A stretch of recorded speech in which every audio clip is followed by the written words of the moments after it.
குஜராத் மாநிலம் அகமதாபாத்தில் உள்ள சர்தார் வல்லபாய் படேல் விமான நிலையத்தில் இருந்து இன்று மதியம் 1:39 மணிக்கு லண்டனுக்கு ஏர் இந்தியா போயிங் 787-8 ட்ரீமைனர் விமானம் புறப்பட்டது.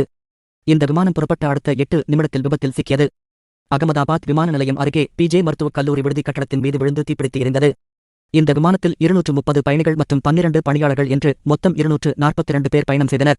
இதில் குஜராத் முன்னாள் முதல்வர் விஜய் ரூபானியும் ஒருவர். விமானத்தில் பயணித்த அனைவரும் பலியாகியுள்ளனர். ஒருவர் கூட உயிர் பிழைக்கவில்லை.